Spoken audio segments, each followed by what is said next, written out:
सैयदना इमाम हुसैन शहीद करबला, इमाम आली मकाम सिब्ते रसूल रदी अल्लाह तआला अन्हु व अर्दाहु अन्ना, जब मदीने तैयबा में थे और आपको यजीद ने बैत के लिए इसरार किया, और जानते हैं मदीने का गवर्नर वलीद बिन उक़बा इमाम हुसैन को अपने घर में बुलाया, रात के वक्त कहा कि आप यजीद की बैत कर लें, सब ठीक हो जाएगा। आपने एक तारीखी जुमला फरमाया था, आज वो सब मुसलमानों को याद होनी चाहिए। इमाम हुसैन ने ये नहीं कहा मैं हुसैन रसूलुल्लाह का नवासा यजीद की बैत करूंगा फासिक व फाजिर की, ये नहीं कहा आपने। तवज्जो चाहता हूं, आपने ये नहीं फरमाया, बल्कि ये फरमाया मुझ जैसा उस जैसे की बैत कैसे कर सकता है। ये क़यामत तक आने वालों के लिए मैसेज है, हुसैन जैसा कभी भी यजीद जैसे की बैत नहीं कर सकता, और ना ही वैसों की ताकत को वो मान सकता है। और अल्हम्दुलिल्लाह हमारी माओं ने बचपन से हमें हुसैन को ही सुनाया है, यजीद को नहीं। इसलिए आज अगर किसी तख्त पर यजीद बैठा हो तो हमें डर नहीं लगता इस बात का कि वो गर्दन उड़ा देगा, हमें इस बात का खौफ नहीं लगता कि फांसी पर चढ़ा देगा। हमें इस बात का यकीन है कि अगर हमारे टुकड़े भी हो जाएंगे तो इंशाअल्लाह हमारी रूह करबला जरूर पहुंचेंगी। इमाम हुसैन के साथ क़यामत के दिन उठाए जाएंगे, हक बात करते हुए अगर दुनिया से जाएं। अजीजा ने गिरामी वकार, मैं तारीख की चंद झलकियां आपके सामने रखूंगा। मुझे हुक्म भी हुआ है, बहुत जल्दी वक्त खत्म हो जाएगा, समेटना है। मैं चंद मिसालें आपके सामने रखता हूं। ताकत किसे कहते हैं, कुव्वत किसे कहते हैं। जिम में जाकर बॉडी बनाने वाला ताकतवर है, काजू बादाम खाने वाला ताकतवर है, मुक्के मारने वाला ताकतवर है। कौन है ताकतवर, ताकत किसे कहते हैं? मेरे अजीजों, असल ताकत तो यह है कि तुम इस्तेमाल अपने हाथ पैर कुछ भी ना करो, लेकिन खलबली दूसरों में मची रहे। यह असल ताकत है, ये रब ताला की तरफ से दी हुई होती है इनाम में। वरना आप सोच सकते हैं कि हुसैन आजम के साथ जो लोग आए थे वो कुल काफिला कितना था। अलग अलग रिवायतें, इमाम हुसैन के साथ 135 लोग थे, बाज रिवायात में है 96 थे, 96 लोग थे, बाज रिवायत में 82 थे। शहीद होने वालों की तादाद 72 है। लेकिन इस बात पर अक्सर उलमा मुहद्दिसीन का ख्याल है कि 82 लोग थे, 82 लोग थे। 82 के मुकाबिल में कितने लोगों को आना चाहिए रास्ता रोकने के लिए? अगर किसी आम आदमी से भी पूछे तो डबल कर दो, ट्रिपल कर दो, 4 गुना ज्यादा कर दो। नहीं, 82 को रोकने के लिए पहले 1000 लोग आए, फिर वो 1000 के बाद 4000 प्लस आए, 5000 लोग सिर्फ 82 लोगों को रोकने के लिए आए रास्ता। फिर ये लोग 4 दिन तक रास्ता रोकते ही रहे, 5000 लोग मिलकर। 10वीं मुहर्रम होने से पहले पहले फिर तकरीबन 16000 लोग आए, यानी तकरीबन पूरे टोटल मिलाकर 22000 के करीब, 21000 समथिंग कुछ। 22000 की फौज क्या माने रखती है? किसको रोकने के लिए? 82 लोगों को। इसी से समझ में आता है असल ताकत किसे कहते हैं। ताकत इसी को कहते हैं कि उधर 3 दिन के भूखे और प्यासे हैं, उनके खीमों में साजो सामान भी नहीं, जंग के असबाब भी नहीं, और वो जंग की नीयत से भी नहीं गए। उसके बावजूद 22000 के सीनों में जो खलबली मची है, दुनिया इसी को समझ नहीं पा रही है। अगर दुनिया ये समझती है क्वांटिटी का नाम ताकत है तो हम उसको रद्द करते नहीं, क्वालिटी का नाम ताकत है। ईमान ये असल ताकत है। और एक तारीखी बात मैं आपके सामने रखता हूं। इमाम हुसैन का रास्ता रोकने के लिए सबसे पहले यजीद की फौज से जो शख्स आया था उसको हुर बिन यजीद कहते हैं। हुर बिन यजीद अर-रियाई 1000 का लश्कर लेकर के इमाम हुसैन का रास्ता रोकने आए।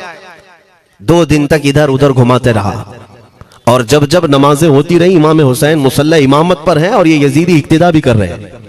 हर जमात इमाम हुसैन के पीछे हो रही है। लेकिन मैं आपको बताता हूं, 10वीं मुहर्रम से पहले इमाम हुसैन ने खुतबा दिया और यजीदियों से कहा, क्या तुम मेरी हैसियत को नहीं जानते? मैं फातिमा जहरा का बेटा हूं, हैदर कर्रार का नूर नजर हूं, रसूलुल्लाह का नवासा हूं। मेरी निस्बतें क्या तुम्हें नहीं मालूम? तुम मेरे खून से अपने हाथों को ना रंगो। मैं तुम्हारे पास ऑप्शन रखता हूं, मैं इस रास्ते से अपने वापस मदीने की तरफ जाता हूं, या किसी साहिल की तरफ, या दिमश्क जाऊंगा। जंग करना नहीं चाहता तुमसे। ये 3 ऑप्शन जब इमाम हुसैन ने रखा तो यजीदियों ने एक को भी कबूल नहीं किया। वो जंग करना ही चाहते थे, इमाम हुसैन के खून के साथ खेलना ही चाहते थे। लेकिन जो हुर बिन यजीद है, तवज्जो चाहता हूं, जो खुद इमाम हुसैन का रास्ता रोकने के लिए आया, उसके दिल में ये बात आई। और उसने आकर के 10वीं मुहर्रम को यजीदियों से कहा, मियां मान लो हुसैन की बात, 3 में से कोई एक बात मान लो, हम जंग नहीं करना चाहते, वो रसूलुल्लाह के बेटे ही तो हैं। तो सारे जो सिपह सालार बड़े बड़े थे, अमर बिन साद, शिमर वगैरह, हुर बिन यजीद से कहने लगे, तुझे कौन कहता है फैसला करने के लिए, तू सिपाही है, 1000 की नफरी तेरे साथ दी गई है, बस अगर तुझे हमारे साथ रहना है तो मैदान में जमा रहे, वरना चला जा, तू सुलह की बातें मत कर। हुर बिन यजीद उसी दिन 10वीं मुहर्रम को उन यजीदियों से कहता, अच्छा अगर तुम मेरे इस बात को नहीं मानते तो तुम्हारी सिपह सालारी तुम्हें मुबारक, मैं हुसैन के खीमे में जा रहा हूं। जो यजीद की तरफ से आया था वो किधर चला गया, मौला हुसैन के खीमे में। कब? सिर्फ 10वीं मुहर्रम, एक रिवायत में 9वीं मुहर्रम को, एक दिन पहले इमाम हुसैन के खीमे में आया, दस्तबोसी की, माफी मांगी, और इमाम हुसैन ने कहा अब तुम जा सकते हो अपने घर। हुर बिन यजीद ने कहा, मैं उस वक्त तक अब आपका साथ नहीं छोड़ूंगा जब तक मेरे जिस्म में आखिरी सांस बाकी रहे, मैं आपके साथ रहूंगा। अब इमाम हुसैन की वफादारी में आने वाला कौन था, इसलिए मैं आपको एक चीज दे जाता हूं मेरे अजीजों, अल्लाह अज़्ज़ वजल की कुदरत के फैसले हैं, वो जब चाहता है कहीं से भी किसी को हिदायत अता फरमाता है। वो बातिल कुव्वतों के मौजूद पलने वाला बच्चा भी कभी रब तबारक व तआला हिदायत देता है, उसे आलिम बनाता है, और कभी काबे की छांव में पलने वाले को मौला अबू जहल भी बनाता है, गुमराह कर देता है। हुर बिन यजीद मौला हुसैन के पास आ गए, जो बात मुझे कहनी है उसके लिए मुझे इतना वाकया बयान करना पड़ा है। मैं असल पॉइंट की तरफ आता हूं, क्यों मैं ये बयान कर रहा हूं। जब 10वीं मुहर्रम को जंग शुरू हुई, अम्र बिन साद ने तीर चलाया, तो जानते हैं खीमा हुसैन की तरफ से सबसे पहले मैदान में उतरने वाला यही हुर बिन यजीद ही, यही उतरे अपने घोड़े पर सवार होकर, उन्हीं यजीदियों से लड़ने के लिए जिनकी फौज में ये आए थे, उनके मुकाबले में लड़ने के लिए गए। और जब लड़ने की इब्तिदा हुई, सुबह से दोपहर के करीब तक वो लड़ते रहे, जवाल तक। आप जो बात कहना है तवज्जो से सुनो।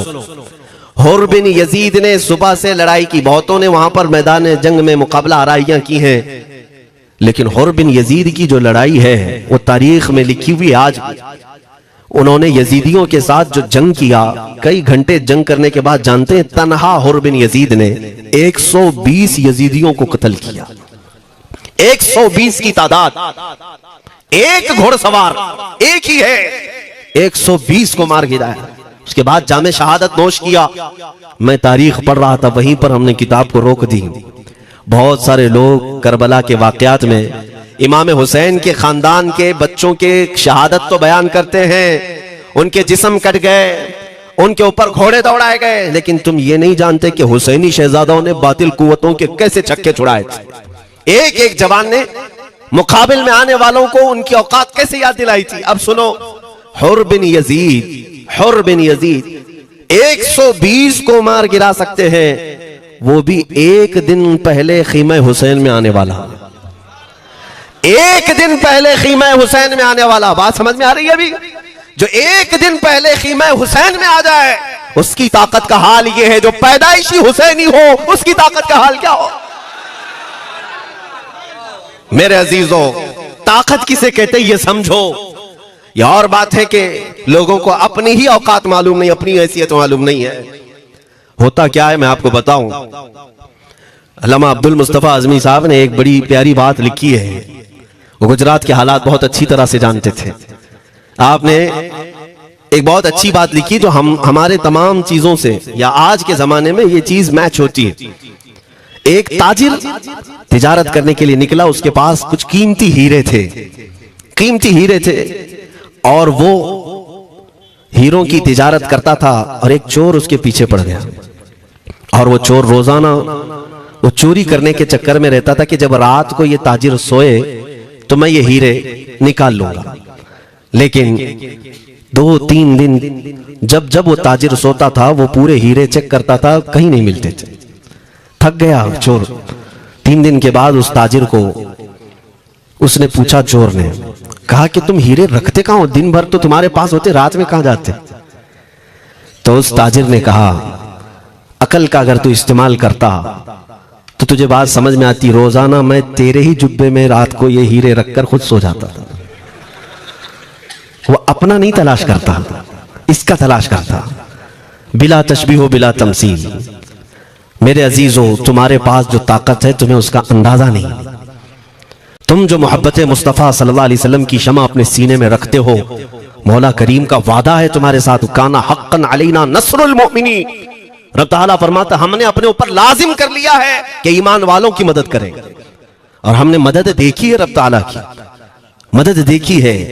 आज के इन हालात में मुझे बताओ, भौंकने वाले भौंक ही रहे हैं, बाकी तुम्हारा क्या बिगाड़ लिया, क्या तुम्हारा खराब किया? बस ये है कि तुम अपने अंदर खलबली मत मचाओ और ज्यादा खौफ और हिरास में मत जियो। अल्हम्दुलिल्लाह मुसलमान हैं, मोमिन हैं, किसी चोर कौम से तुम्हारा रिश्ता नहीं है। तुम दुनिया की उस अजीम कौम हो जो सिर्फ और सिर्फ अपने रब ताला के हुजूर झुकती है, और अपने रब तबारक व ताला के हुजूर ऐसे झुकती है। मैं चैलेंज के साथ कहता हूं, पूरी दुनिया में कोई कम्युनिटी, कोई कौम ऐसी नहीं है जो अपने खुदा को देखने के बाद ही झुकती है। जिसकी भी जाओ, उनके खुदाओं की तस्वीर वहां पर सामने होती तभी झुकते हैं। वो चाहे ईसाई हो, यहूदी हो, कोई भी हो, उन्होंने कोई ना कोई या मूर्ति बनाई है या तस्वीर बनाई है, तब वो झुकते हैं। तन्हा तुम ईमान वाले हो जो आज तक अपने खुदा को देखा नहीं लेकिन हर दिन सजदा करते हो, तुम्हारा ये ईमान है। और कुरान में शुरू में ही अल्लाह ताला ने जो तारीफ फरमाई सूरह बकरा में, युमिनून बिल गैब, अल्लाह फरमाता ये वो लोग हैं जो गैब पर ईमान रखते हैं, देखा नहीं। और दुनिया में करोड़ों मस्जिदें होंगी, किसी मस्जिद में अल्लाह की तस्वीर है? किसी मस्जिद में? और या तुम्हें सलातो सलाम पढ़ने के लिए मेरे आका की तस्वीर देखने की जरूरत है? यही तो तुम्हारा ईमान है मेरे अजीजों। मेरे आका को हमने दिल में बसा रखा है, और जब हुजूर पाक की याद आई, बगैर तस्वीर देखे हम खड़े हो जाते हैं, और उनकी मोहब्बत वैसी होती है, हमें किसी तस्वीर और मूरत को देखने की जरूरत भी नहीं होती। तुम्हारी खुसूसियात बहुत हैं, अल्लाह रब्बुल इज्जत ने तुम्हारी पेशानियों को महफूज रखा है, किसी अहरे गैरे के सामने झुकने नहीं दिया, पेशानी मुकद्दस है तुम्हारी। हाँ, ये तो नहीं है कि तुम किसी दरख्त पर भी चले जाओ, पत्थर पर भी चले जाओ, चूहे पर भी झुक जाओ, सांप पर भी झुक जाओ, नहीं है। एक सहाबी हैं, ईमान लाने के बाद वो कहते हैं, या रसूल अल्लाह सल्लल्लाहु अलैहि वसल्लम, दो वाकयात ऐसे हैं जो जमाने जहालत में हम करते थे। एक वाकया याद करता हूं तो रोना आता है, और एक वाकया याद करता हूं तो हंसी आती है। हुजूर ने फरमाया वो दोनों क्या है बताओ? उन्होंने कहा पहला वाकया तो यह है जिसको याद करके रोता हूं कि जवानी में जब हमारे घर बेटी पैदा होती थी तो हम उसका गर्दन मरोड़ कर दफन कर देते थे। आज मुझे ये बात याद आती है तो रोना आता है कि हमने ऐसे कई बच्चियों को दफन कर दिया। अरब वाले दामाद बनाना नहीं चाहते थे और बेटियों को पहले ही मार देते थे। ये वो सहाबी कहते हैं अब याद आती है बात तो रोना आता है। मेरे आका सल्लल्लाहु अलैहि वसल्लम ने फरमाया फिर हंसी किस बात पर आती है? कहते हैं जमाने जहालत में हमारे खुदा जो होते जिनकी हम इबादत करते थे, तो जब सफर में जाना होता था तो आटा गूंद करके खुदा बना लेते थे, क्योंकि सफर में जाना है और हर जगह उनको साथ में रखना था खुदा को। वो साहब ही कहते हैं सफर के खुदा और होते थे, हवा का अलग, पानी का अलग, मिट्टी का अलग, सब लेकर के चलते थे। फिर हुजूर ने फरमाया हंसी किस बात पर आती है? वो कहते हैं बीच रास्ते में अगर खाना खत्म हुआ तो कभी खुदा का हाथ तोड़ के खाते थे, कभी पैर तोड़ के खाते थे। अरे मेरे अजीजों, 1400 साल बाद आज जब आप हंस रहे हैं, उस सहाबी को तो इस बात पर हंसी आती होगी। मैं ये बात सिर्फ इसलिए अर्ज कर रहा हूं कि शुक्र मनाओ अल्लाह रब्बुल इज्जत का कि तुम्हें रब तबारक व तआला ने उस कौम में पैदा किया है जिसका माथा सिर्फ वहदहू ला शरीक की बारगाह में झुकती है। तुम ईमान वाले हो। और मैंने आयत यही तिलावत की खुतबे में, वला तहीनु वला तहज़नु व अंतुमुल अअलौना इन कुंतुम मुमिनीन। घबराओ मत, परेशान मत हो, तुम सबसे ज्यादा सरबुलंद रहोगे अगर तुम ईमान वाले हो। ये कुरान की आयत है। ईमान किसे कहते हैं? ईमान किसे कहते हैं? यानी अल्लाह ने फरमाया अगर तुम ईमान वाले हो तो सबसे ज्यादा कामयाब हो। अब हम पूछते हैं रसूल पाक से ईमान किसे कहते हैं? मेरे आका की जुबान से सुनो, ला युमिनु अहदुकुम हत्ता अकूना अहब्बा इलैहि मिन वालिदिही व वलदिही वन नासी अजमईन। हजरत अनस से रिवायत है, हुजूर पाक सल्लल्लाहु अलैहि वसल्लम फरमाते हैं तुम में से उस वक्त तक कोई कामिल ईमान वाला नहीं हो सकता जब तक अपने वालिदैन, अपने बच्चे, अपने और सारे इंसानों से ज्यादा मैं उसके नजदीक महबूब ना बन जाऊं। हुजूर से कामिल मोहब्बत जब तक ना करोगे तब तक ईमान भी कामिल नहीं है। खुलासा कलाम यही है कि मोहम्मद से वफा तूने तो हम तेरे हैं, ये जहां चीज है क्या लौह कलम तेरे हैं। बस इसी बात पर आपको आना है। इकबाल भी ये कहता है मैं जर्मनी गया, यूरोप का सफर किया, वहां की तरक्कियों को देखा और वो लोग बहुत आगे बढ़ रहे थे। मैं इसीलिए सफर किया कि मैं वहां तहकीक करके आऊं, देखूं, अपनी कौम को आकर के मैं बताऊं मुसलमानों को कि किस फील्ड में तुम जाओगे तो कामयाब होंगे। साइंस में, फिजिक्स में, ज्योग्राफी में, केमिस्ट्री में, मैथ्स में, कौन सी फील्ड में तुम जाओगे तो ज्यादा माहिर होगे। कई साल इकबाल ने वहां की खाक छानी, तहकीकात किया और वापस जब आया अपनी कौम की तरफ, अल्लामा इकबाल कहते हैं मैं सारी दुनिया वहां की यूरोप की छान करके आया, यही देखने गया था कि मेरी कौम किस मैदान में उतरे तो कामयाब होगी। तो लोगों ने पूछा क्या वो तुम्हें राज मिल गया? वो कहते हाँ मुझे राज मिल गया। लोगों ने पूछा किस मैदान में उतरे? तो इकबाल कहता है मैं तो राज को पहुंचा, अपनी कौम को बताता हूं तुम्हारी तरक्की का राज सिर्फ इतना ही है कि मोहम्मद से वफा तूने, कि मोहम्मद से वफा तूने, तो हम तेरे हैं। ये जहां चीज है क्या लौह कलम तेरे हैं। सारी कामयाबी का असल राज मेरे आका से बेइंतहा मोहब्बत है। मैं दीनी शख्सियात की बात अपनी जगह पर, जो जिसको आप दुनियावी उलूम कहते हैं, लाओ मैथ्स का कोई बहुत बड़ा माहिर रियाजीदान या कोई साइंटिस्ट आपको ऐसा लगता हो, लाओ मेरे आला हजरत इमाम अहमद रजा फाजिल बरेलवी के सामने। जानते हैं आप उस आला हजरत फाजिल बरेलवी ने 55 उलूम पर अपनी तहकीकात लिख दी हैं। बाकी जानते कितने थे वो अल्लाह ही बेहतर जाने। एक बात मैं आपको बता रहा हूं, मैथ्स में, मैथमेटिक्स में उनके पास ऐसी ऐसी इजादात थी। एक किताब आला हजरत ने लिखी है ज्योमेट्री पर, आज के बच्चे जो कॉलेज पढ़ते हैं वो जानते होंगे। ज्योमेट्री की भी कई उसमें अक़साम लिखी गई हैं और आला हज़रत ने एक किताब लिखी है कश्फुल इल्ला अन सिमतिल क़िबला, क़िबला पहचानने का इल्म। तुम तो आज वो कंपास लेकर के पहचानते हो ना, अब तो मोबाइल में आ गया, मोबाइल को घुमाओ, इधर दिखा रहा उधर, उधर दिखा रहा उधर क़िबला। मेरे अजीजों, इस्लाम मशीनों से नहीं चलता है। इसका सेल चला गया तो क्या तुम्हारा इस्लाम चला जाएगा? इसकी बैटरी चली गई तो क्या तुम्हारा दीन चला जाएगा? नहीं, इस्लाम मुकम्मल कवायद और ज़वाबित के साथ है। सारी मशीनें खत्म भी हो जाए, इस्लाम ने तुम्हें कायदे बनाकर दिखाए हैं, प्रैक्टिकल। ये क़िबला पहचानने का इल्म होता है। शहर का तूलुल बलद, अर्जुल बलद देखना होता है। बहुत सारी उसमें चीजें, उसकी सतह समंदर से ऊंचाई कितनी है, फिर सितारों को देखा जाता है, फिर पहचाना जाता है क़िबला, उसको हिसाब में लगाया जाता है। आला हजरत ने ये जो किताब लिखी पूरे 1400 साल में है। आला हजरत की ये किताब जिसमें 10 कायदे खुद उन्होंने इजाद किए, उनसे पहले किसी ने नहीं लिखी, खुद उन्होंने इजाद किए। और उसके बाद आला हजरत ने चैलेंज के साथ कहा कि मैंने, फकीर ने ये 10 कायदे इजाद किए हैं, इस पर कोई अमल करके क़िबला पहचानना चाहे तो उस पर अमल करके खड़ा हो जाए। अगर हिजाबात हटा दिए जाएं तो काबा उसकी नाक के सामने होगा। आला हज़रत ने लिखा है काबा ऐन उसकी नाक के सामने होगा। परफेक्ट कायदे उन्होंने लिखे। ये कायदे कहां से आए? हिसाब, मैथमेटिक्स। जो अलीगढ़ के प्रोफेसर अपने फंसे हुए मसाइल हल करने के लिए आला हज़रत के पास आए, वाकयात आपने सुने होंगे। अब मैं आपसे कहता हूं, एक बहुत बड़े प्रोफेसर साहब अलीगढ़ के, वो लंदन या ऑक्सफोर्ड जा रहे थे या जर्मनी जा रहे थे कुछ मैथ्स के फंडे हल करने के लिए। आला हज़रत के खलीफा ने उन्हें मशवरा दिया कि चले मौलाना अहमद रजा साहब बरेली में रहते हैं, उनसे बात कर लेंगे। पहले तो उन्होंने मजाक उड़ाया, मौलवी लोगों का काम है, प्रोफेसर जिसमें फंसा हुआ है। उन्होंने कहा लंदन और जर्मनी जाने में जितना खर्चा आता है उससे कम ही बरेली को लगता है, एक बार ट्राई कर लीजिए। वो आए आला हज़रत के यहाँ, वो मौलाना सैयद सुलेमान साहब के कहने पर जब आला हज़रत के पास आए, असर का वक्त था, अजान हो चुकी थी, आप मस्जिद की तरफ जा रहे थे। प्रोफेसर साहब से मुलाकात हुई। आला हज़रत ने पूछा कैसे आना हुआ? उन्होंने कहा एक बहुत पेचीदा मसले में फंस गया हूं, मैथ्स का, रियाजी का, हिसाब का हल नहीं होता, इसके लिए मैं बाहर का सफर कर रहा था। आपके शागिर्द मौलाना सुलेमान साहब ने कहा कि आपसे मिलने। आला हज़रत ने कहा दिखाएं क्या मसला है? उन्होंने कहा इतने शॉर्ट टाइम में ये हल नहीं होगा, नमाज के लिए आप जा रहे हैं। आला हज़रत ने फरमाया फिर भी दिखाओ। आला हज़रत को उन्होंने वैसे ही खड़े दिखाया। देखते ही आला हज़रत ने उंगलियां रखी और कहा इसका यहां से, इसका यहां से, फलां का यहां से, इस तरह आप लगा करके देख ले, मैं असर की नमाज से फारिग होकर आता हूं।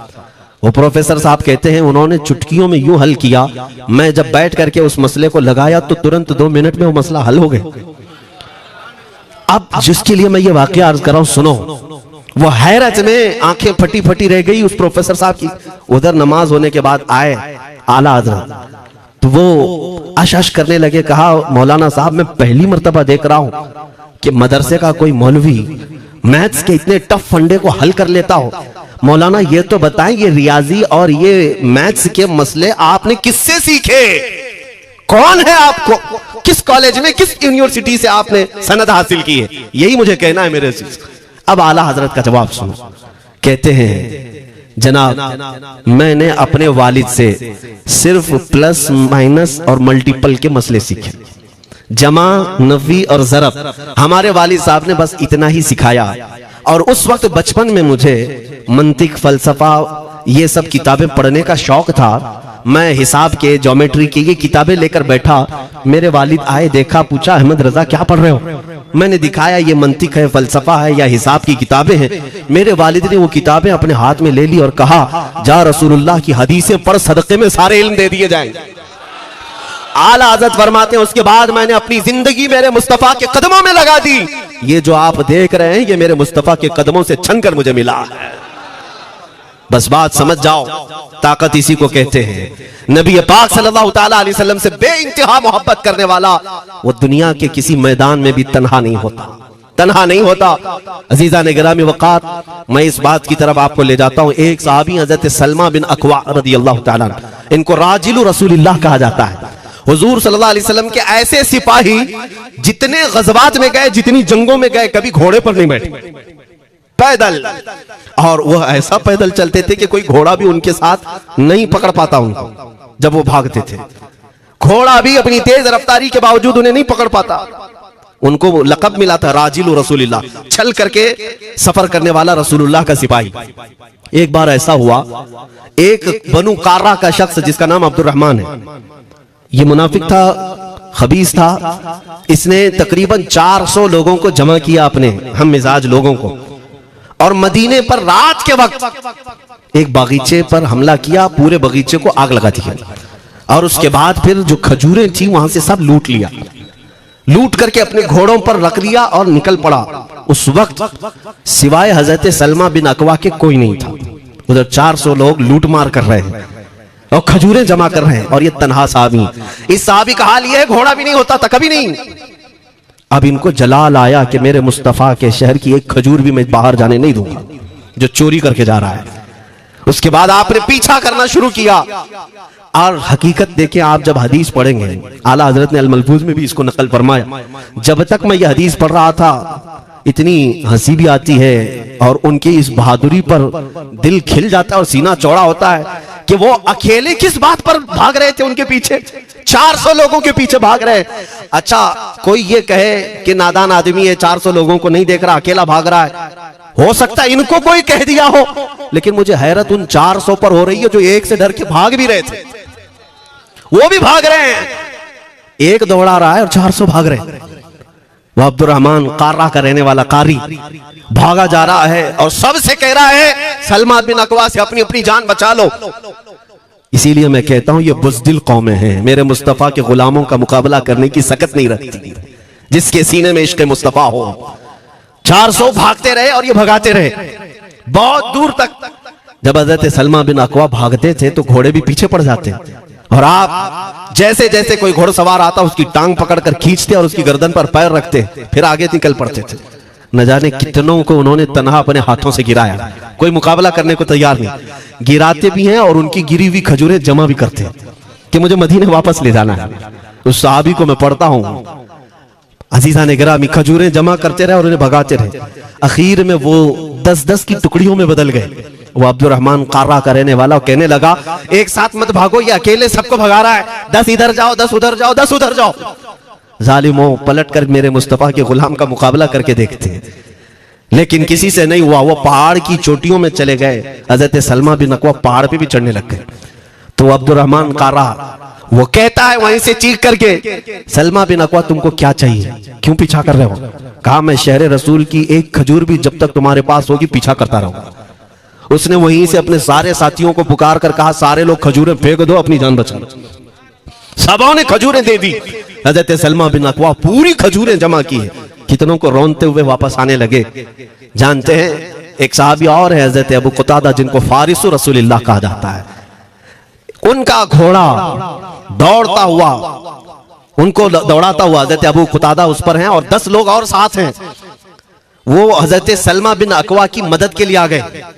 जब वो आए तो ये अक्सर को तो गिरा चुके थे, खजूरें ले भी चुके थे। हजरत अबू कुतादा 10 सहाबा के साथ जब आए, हजरत सलमा बिन अकवा की और मदद हो गई। अब ये मदीने आने लगे तो तवज्जो चाहता हूं। हजरत सलमा बिन अकवा ने पूछा, मैं तो अकेला दौड़ा रहा था, कोई मुझे न देखा था, न ये वाकई की किसी को खबर थी, तुम यहां तक कैसे आए? तुमको किसने भेजा मेरी मदद के लिए? मुसलमानों याद रखो, मेरे मुस्तफा की वफादारी में जब कोई निकलता है तो कहां से मदद आती है अंदाजा भी नहीं होता। हजरत सलमा बिन अकवा ने उनसे पूछा अबू कुतादा से, तुम आए कैसे? हजरत अबू कुतादा ने जो जवाब दिया वो और ताज्जुब का था। कहा, हमने नहीं देखा, हमको मालूम भी नहीं तुम किसके साथ गए हो, हमें ये वाकया भी नहीं मालूम, लेकिन हम अपने खीमे में बैठे थे, हमारा ये घोड़ा दौड़ता हुआ है, ये घोड़ा दौड़ता हुआ आया और दोनों पैर बार बार उठा करके हिनहिनाने लगा। मेरा घोड़ा ऐसा कभी करता नहीं, वो जिहाद में जाने वाला घोड़ा है, फरमाबरदार है। अबू कुतादा ने उसको सहलाया लेकिन फिर भी वो खामोश नहीं हुआ।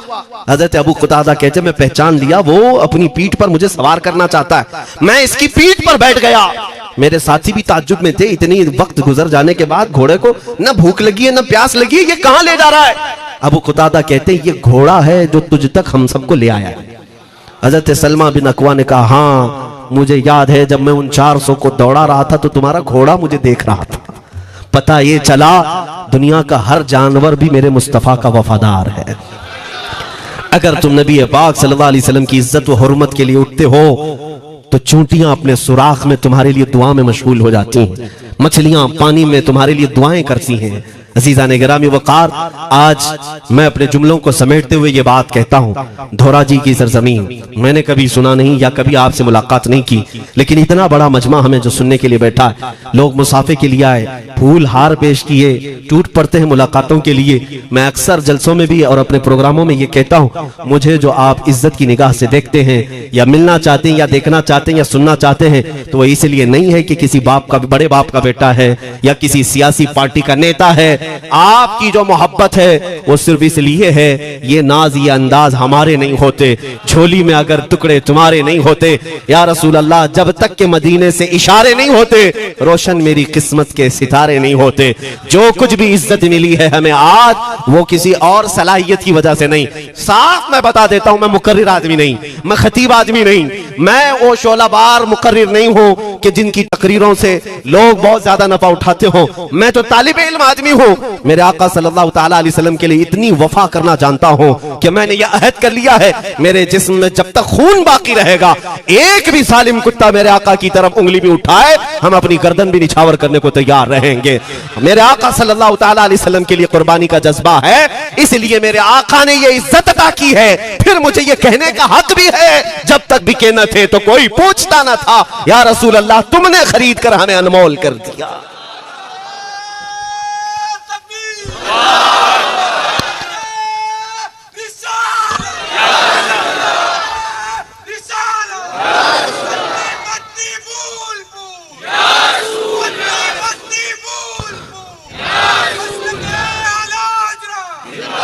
मेरे अजीजों, इस बात पर आज तुम्हारा इत्तिहाद होना है, आज तुम्हारा इत्तिहाद होना है। मैंने काफी इलाकों के दौरे की और देख लिए, लोग जो कहते हैं हम बिखरे हुए हैं, बटे हुए हैं, टुकड़ों में हैं, लेकिन मैंने सबको देखा, यकीनन फिरकों में भी बटे हैं, सिलसिलों में भी।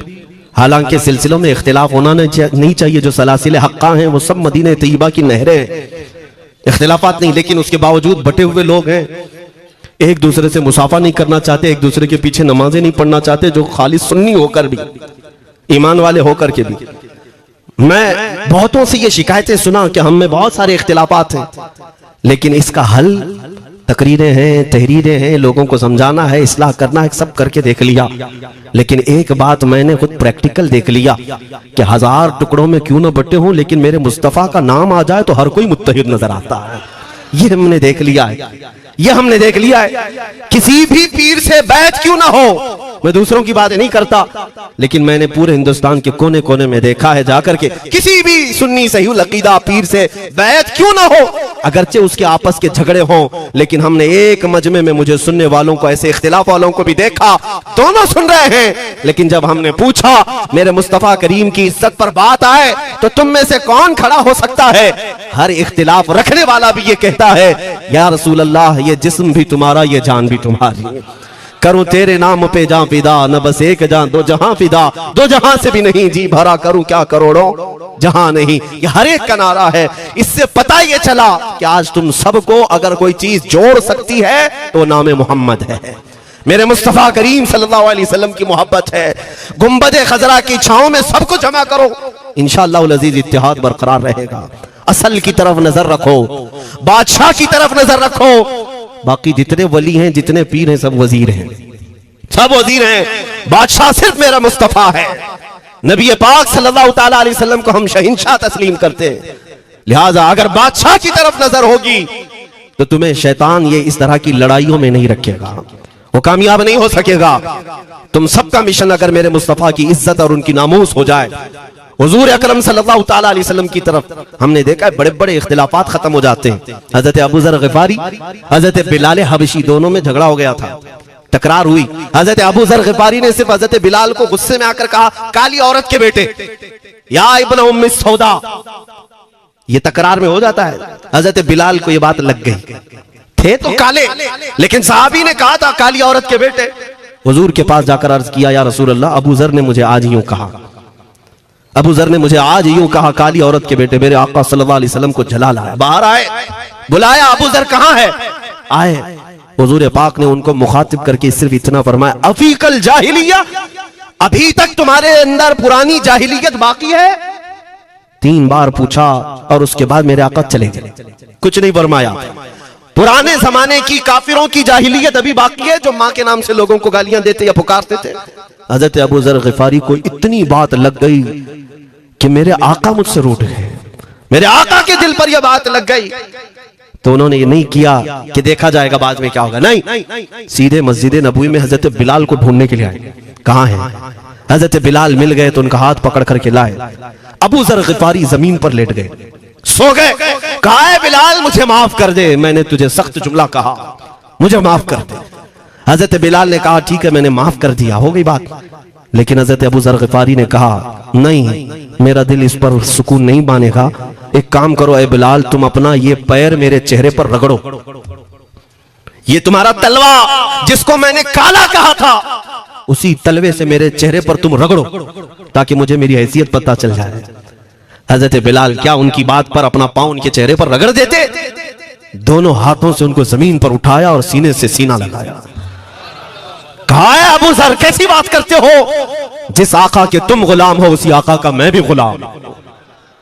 मैंने ये तारीख में पढ़ा है, अगर सख्तियों को कोई चीज जोड़ सकती है तो मेरे आका की मोहब्बत है और मुस्तफा करीम की मोहब्बत है। तुम्हारे सीने चौड़ा कर देगी, तुम्हारा दिल कुशादा कर देगी, तुम अपनों को एक्सेप्ट करने लग जाओगे अपने नबी की निस्बत पर। हाँ एक बात याद रखें, मैं ये सिर्फ मेरे आका की निस्बत वालों के लिए कह रहा हूं, बाकी हमारा अकीदा तो ये है, नबी से हो जो बेगाना उसे दिल से जुदा कर दे, पिदर मादर बिरादर जानो माल उन पर फिदा कर दे। हम उसको मानते ही नहीं, चाहे बापों की माँ हो, जो मेरे नबी को नहीं जानता, जो मेरे आका की अजमत को नहीं पहचानता। मैं उनके बारे में नहीं कहता। हाँ हमारे एक उस्ताद बुजुर्ग उन्होंने फरमाया था कि बेटा बात करने का लहजा नरम रखना हमेशा। बहुत सारे लोग हमारी तकरीरों को अभी अभी जो सुनते हैं वो कहते हैं बहुत कड़क बोलते हैं, सख्त बोलते हैं। मेरे अजीजों पिछले 15 साल से करते हैं हम तकरीरें, अखलाकियात पर, तसव्वुफ पर बहुत सारे नरम अंदाज में गुफ्तगू करने के हम आदी थे। वो सब नहीं देखते, लेकिन जहां हम थोड़ा सा चीखते हैं या गरज के साथ बोलते हैं वो बहुत जल्दी किसी को लगती है और कहते हैं आप बहुत कड़क लहजे में कहते हो। 90% हमने नरम लहजे में बात किया है, लोगों को अखलाकियात सिखाया है। चोरी, जिना, डकैती, सूद, शराब, इन सब की मजम्मत पर बयानात हमने रिकॉर्ड किए। वो सब नजर नहीं आता, लेकिन सख्त जुमले बहुत जल्दी नजर आते हैं। लेकिन ये मैं क्यों करता हूं वो भी आपको बता दूं। हमारे एक बुजुर्ग उस्ताद ने फरमाया, कहा कि बेटा नरम गुफ्तगू करने की आदत रखना, इसलिए कि मेरे आका सल्लल्लाहु अलैहि वसल्लम की सुन्नत है नरमी से कलाम करना। लेकिन एक बात याद रखना, जिंदगी भर नरमी से बात करो लेकिन मुस्तफ़ा करीम सल्लल्लाहु अलैहि वसल्लम की इहानत या दुश्मनी किसी में देखो तो फिर ना तुम्हारी जुबान मीठी होनी चाहिए, ना दिल नरम होना चाहिए, ना दिमाग ठंडा होना चाहिए। हाँ, ये ईमान का तकाज़ा है। हम जो सख्त बात करते हैं लोगों को ऐसा लगता है कि इतना कड़क नहीं बोलना चाहिए। तुम्हें पता भी नहीं हज़रत उमर फारूक कितना बोलते थे। हाँ, उमैर बिन वहब एक शख्स था जो हुजूर के कत्ल का इरादा करके आया था मक्का से। सफवान नाम का एक और शख्स, उमैर नाम के दो लोग हतीम काबा में बैठकर मीटिंग करके आए। क्योंकि सफवान का बाप जंग बदर में मारा गया था, उमैर का बेटा जंग में कैदी होकर हुजूर के पास कैद था। दोनों का प्रॉब्लम सेम था। दोनों लोग हतीम काबा में बैठ करके फैसला करते हैं। सफवान ने कहा मैं तुझे बहुत पैसे दूंगा, एक तलवार को जहर में बुझा कर जाओ मदीने और मोहम्मद का कत्ल करके आओ सल्लल्लाहु अलैहि वसल्लम। उमैर बिन वहब तलवार छुपा करके मदीने आया, लेकिन जिस वक्त वो आया हजरत उमर फारूक चंद साहबा के साथ मस्जिद नबवी के बाहर खड़े थे। देखते ही उसकी गर्दन में जो है ये गमछा डाला, रुमाल, और कहा खुदू हादल कल, पकड़ो इस कुत्ते को। ये हजरत उमर की जुबान से निकलेंगे। कहते हैं पकड़ो इस कुत्ते को, यही वो है जो बद्र के अंदर मैदान बद्र में मक्का वालों को भड़का रहा था जंग पर हुजूर के खिलाफ, यहाँ मदीने में आया है, पकड़ो इसको। हजरत उमर बाहर ही सब कर देते, लेकिन कहा कि मैं हुजूर से पूछ के आता हूँ इसका करना क्या है। मेरे आका के पास गए, कहा या रसूल अल्लाह शैतान कुरैश आया है, कुरैश का शैतान आया है उमैर बिन वहब, और मुझे लगता है वो बुरी नीयत से आया है। हजरत उमर पहले ही भांप रहे हैं, मुझे लगता है वो बुरी नीयत से आया है, क्या करना है आप हुक्म फरमाए। मेरे आका ने फरमाया उमर उसको अंदर ले आओ। उमैर बिन वहब को वैसी गर्दन में वो गमछा डाल के घुमा के अंदर ले आए मस्जिद नबवी में। हुजूर ने पूछा, हजरत उमर से कहा छोड़ दो उसको। जब अंदर आया तो पूछा हुजूर ने क्यों आए उमैर। अब वो झूठ बोलने लगा, कहा मेरा बेटा आपके पास कैदी है, खैर खैरियत पूछने के लिए आया और क्या है। मेरे आका ने फरमाया सच सच बताओ क्यों आए हो। उसने फिर कहा मैं अपने बेटे की खैरियत मालूम करने आया हूं, और क्यों आया हूं। हुजूर ने फरमाया खैरियत मालूम करने आए तो तलवार लेके क्यों आए हो। उसने तलवार दिखाने के लिए फेंक दिया, कहा इस तलवार का क्या होना है। तलवार तो हमारे पास बदर में भी थी, लेकिन पता आप ही के साथ थी। बड़ी बड़ी बातें करने लगा। मेरे आका को जलाल आया और कहा उमैर वो बात क्यों नहीं बोलते जो तुम सफवान के साथ काबा के हतीम में बैठ कर करके आए हो। मदीने में बैठा रसूल खाने काबा में होने वाली गुफ्तगू को सुन रहा है। दूर और नजदीक के सुनने वाले वो काने लाले करामत पे लाखों सलाम। ये हदीस मौजूद है, सही हदीस है। इसी हदीस के तर्जुमानी करते हुए हम तो ये अकीदा रख ही सकते हैं ना, हम यहाँ से पुकारें वो वहां से सुने, मुस्तफा की समाअत पे। हाँ, ये अकीदा बरेली वाले का जो है वो अपने पेट का अकीदा नहीं, ये सहाबा का अकीदा है। मेरे अजीजों, जब मेरे आका ने फरमाया वो बात बताओ जो हतीम काबा में करके आए हो, अब थर थर थर कांपने लग गया। इससे इस रसूल से क्या छुपाएं जो हतीम काबा में तन्हाई में होने वाली मीटिंग को भी जानता हो। कहा अब मैं क्या बताऊं जब आपको सब मालूम है। अब मैं जो कहना चाहता हूं वो ये है अशहदु अन्नका मुहम्मदन रसूलुल्लाह, मैं गवाही देता हूं कि आप मोहम्मद अल्लाह के रसूल हैं सल्लल्लाहु। ईमान ले आए। अब सुनिए मेरे अजीजों, ईमान लाने के बाद हुजूर पाक सल्लल्लाहु अलैहि वसल्लम ने तलकीन फरमाई कि अब इस्लाम पर कायम रहो, ईमान पर बरकरार रहो। कत्ल करने के लिए आया, मेरे मुस्तफा का गुलाम बन गया। अब उसके बाद हजरत उमर क्या कहते हैं, हजरत उमर जो गमछा गले में डाल के अंदर लाए थे, अब गले में हाथ डालकर बाहर ले जाते हैं। और बाहर जो साथी खड़े थे उन सबको मुखातिब करके कहते हैं लोगों सुनो। हजरत उमर के अल्फाज सुने। कहते हैं थोड़ी देर पहले ये जो शख्स तुम देख रहे हो, मुझे खिंजीर इससे अच्छा लगता था। अल्लाह, ये लफ्ज भी है, वल्लाही इन्नी लअहब्बु खिंजीरन मिन हाज़ा। कहते हैं कि इससे बेहतर मैं खिंजीर को समझता था, क्योंकि ये दुश्मन रसूल था। लेकिन अब सुनो ऐ लोगों, अब मेरे सगे बेटे से ज्यादा मुझको ये अजीज है, इसलिए कि मेरे आका का गुलाम। यही ईमान है, यही ईमान है। अजीज़ान गिरामी, खुलासा कलाम मेरी बात का यही है, मोहम्मद की मोहब्बत दीन हक की शर्त अव्वल है। इसी में हो अगर खामी तो सब कुछ नामुकम्मल है। इकबाल ने क्या खूब कहा था, अगर पहचानना हो तो मेरे अजीजों पहचानो, तुम मेरे आका सल्लल्लाहु अलैहि वसल्लम के कदमों तक अगर पहुंच गए तो यही दीन है। बमुस्तफा बरसा खैश के दी हमऊस गर्ब उन रसीदी तमाम बूल हबीस।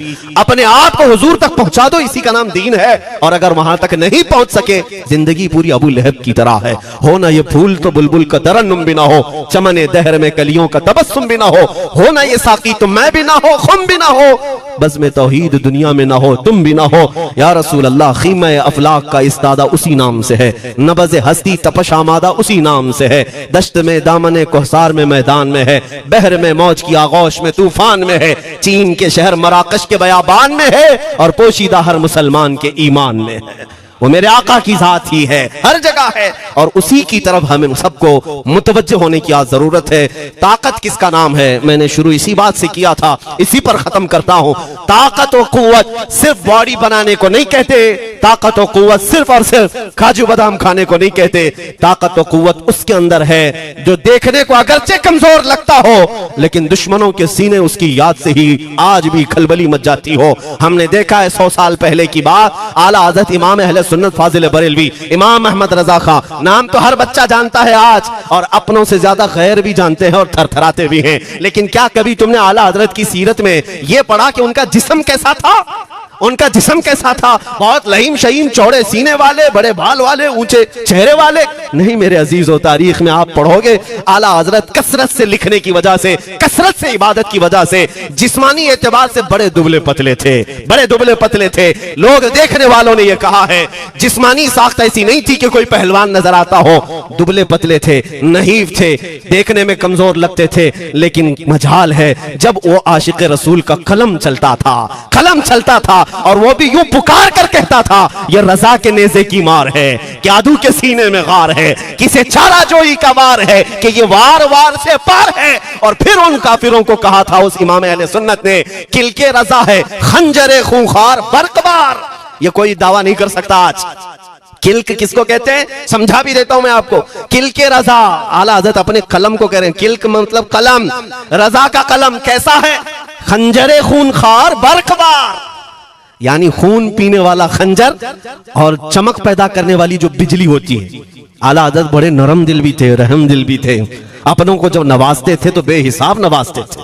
आजिज़ी ऐसी के बच्चों से भी माफी मांगते, आजिज़ी ऐसी। और अपने पीर खाने पर जाने की बात आए तो चप्पलें कितनी दूर छोड़ जाए, गुरूर और घमंड की बात नहीं। लेकिन जब मेरे मुस्तफा के दुश्मनों से मुकाबले की बात आती तो यूं कहते, तुम क्या समझते हो? किल के रजा है खंजरे खूंखार बरकबार, आदा से कह दो खैर मनाए न शर करें। ये बात ईमान के तकाजे की है। मैं आज हर आलिम से मिंबर पर बैठे हुए और हर मोमिन से यही कहना चाहता हूं, जो मेरे मुस्तफा की इज्जत की बात आए सर चढ़कर बोलना सीख जाओ। मेरे आका ने फरमाया है जालिम और जाबिर बादशाह के सामने हक बात का ऐलान करना सबसे अफजल जिहाद है। और ये तो कर ही सकते हो। उन पाखंडियों को लफ्ज़ जिहाद से भी डर लगता है और लफ्ज़ जिहाद पर ही बड़ा प्रोपेगेंडा करते हैं। मुझे इस बात का कोई खौफ नहीं। हाँ, लोग ये कहते हैं मौलाना जिहाद के लफ्ज पर थोड़ा साइड होकर के बात कर लेते हैं। तुम बुज़दिल क्यों बने जा रहे हो? लफ्ज़ जिहाद एक पाकीज़ा लफ्ज है, मुकद्दस लफ्ज है। इस लफ्ज को अगर निकाल दिया तो मेरे आका की आधी सीरत खत्म हो जाएगी। कैसे बताओगे नबी पाक की सीरत? बदर को क्या कहोगे? तकरार हुई थी। खंदक, उहद, तबूक, खैबर, ताइफ, ये सब को क्या कहोगे? तकरार हुई थी। जिहाद लफ्ज है, सेल्फ डिफेंस का नाम है। इतना हक तो हर एक को है मेरे अजीजों। लेकिन ये तो आज मैं ये बात भी नहीं कर रहा हूं तुमको तलवार उठाओ, बंदूक उठाओ, गोली मारो, बंदूक से लो, ये सब बातें तो हम करते भी नहीं, हमें जरूरत भी नहीं। लेकिन हमें पता है हमारे अल्फाज ही काफी हैं।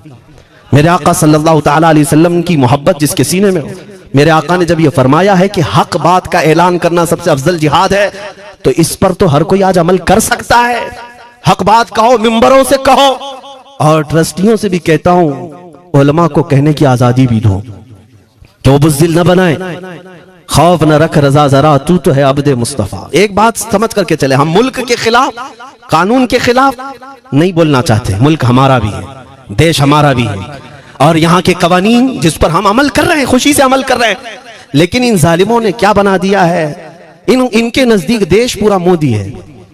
हाँ, इन साहब के बारे में मत बोलो, वो देश है, कल को अगर नहीं रहे तो देश चला जाएगा। मेरे अजीजों, किसी व्यक्ति, किसी शख्स की गलत पॉलिसियों पर तनकीद करने का नाम देश के खिलाफ बोलना नहीं है।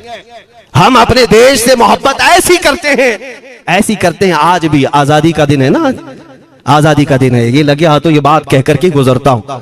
आज भी जाकर के देखें, इंडिया गेट पर सबसे ज्यादा शहीदों के नाम जो लिखे गए हैं वो मुसलमानों के हैं। इनको क्या पता है 1857 से जो अंग्रेजों के खिलाफ लड़ रहे थे, ये लड़ रहे थे। आजादी का परचम सबसे पहले बुलंद करने वाला कोई संगी नहीं था, वो शहीद टीपू सुल्तान था। सबसे पहले तोपमैन हिंदुस्तान का, अंग्रेजों के खिलाफ आवाज बुलंद करने वाला। पूरे अंग्रेज उसके खिलाफ खड़े थे, इनको आज बोलने की तौफीक भी नहीं मिलती। और उसके अलावा वो उलमा की बात कहां चली गई आज।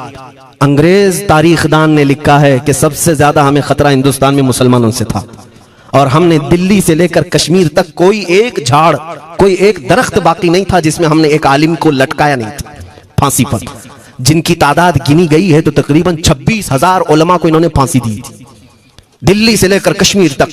मुझे बताओ जजीरा अंडमान निकोबार में किसको भेजा है? मौलाना फजल हक खैराबादी, इनायत अहमद काकोरवी, ये तमाम वो लोग हैं। अल्लामा इनायत अहमद काकोरवी, जिनकी किताब आज तकरीबन हर मदरसे में पढ़ाई जाती है, इल्म सिक्का। ये किताब यहाँ चटाई पर बैठकर लिखी हुई नहीं, उस जेल की दीवारों पर लिखी हुई किताब, उसको पढ़ करके आज बच्चे आलिम बनते, हम भी पढ़े। ये वो लोग हैं जिनको सिर्फ और सिर्फ हक बात कहने की बुनियाद पर जिंदगी भर जेल में डाल दिया गया। आज ढूंढ करके निकालो मौलाना फजल हक खैराबादी का मजार कहाँ है? और अंडमान निकोबार में, जहां काला पानी की सजा दी जाती थी। किफायत अली काफी का नाम सुना है मेरे अजीजों? ये नाम का जिक्र आना तो हक बनता है आज की रात जरूर। मुरादाबाद शहर का वो आलिम रब्बानी, वो सिर्फ और सिर्फ मुजाहिद आजादी नहीं बल्कि फना फिर रसूल भी था। आप इसी से अंदाजा लगा लें